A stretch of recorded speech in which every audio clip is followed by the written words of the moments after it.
Welcome friends, my name is Tom and I will be your instructor. We are going to begin by getting SQL Server 2014 Express with tools. So open up a browser and do a search as you see here. Usually you can just click the first link that shows in the results page.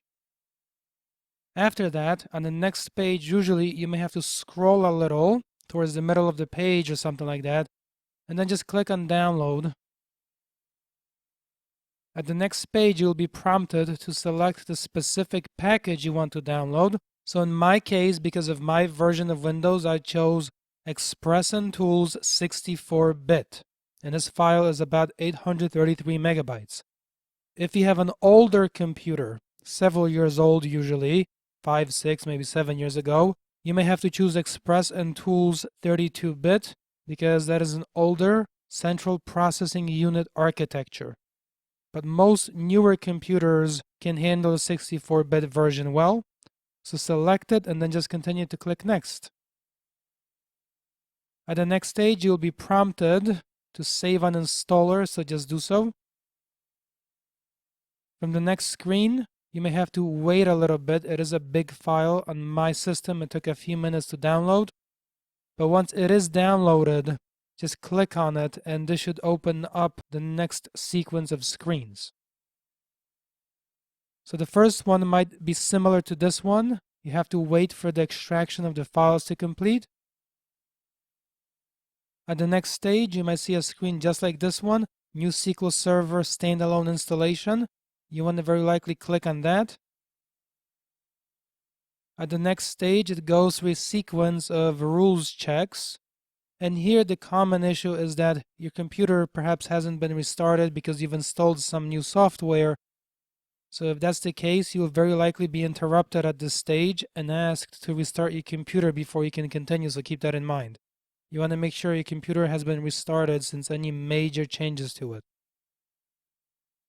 Next stage, go through the installation process. Specifically, it's going to check for some updates now. Once you get to the place where it says installation type, I chose perform a new installation of SQL Server 2014. Again, keep in mind, however, friends, that I already have it installed on my system.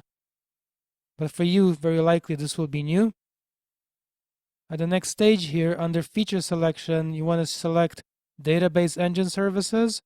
And under shared features, please be sure you have the management tools selected also. Next stage.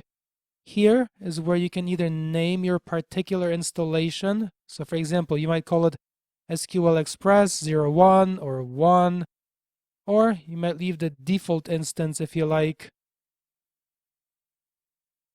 At this stage, under server configuration, you can leave those settings exactly as they are. They work quite well. Now at this stage, when I install it, leave it under Windows authentication mode. And that is so because that allows me to use the same credentials that I use for logging into Windows to also log into SQL Server.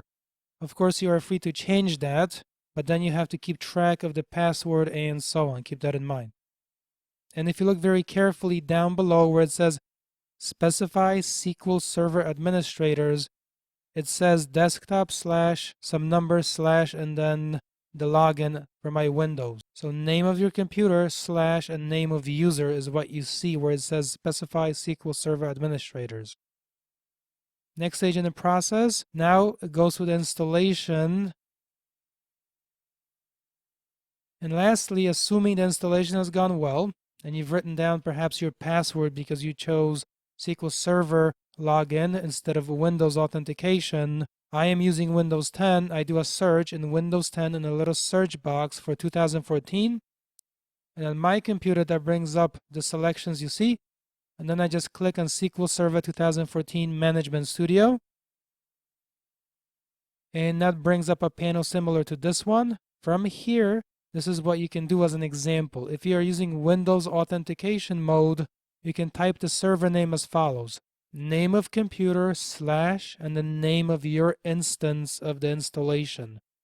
So in my case, I type the name of my computer / and then SQL Express.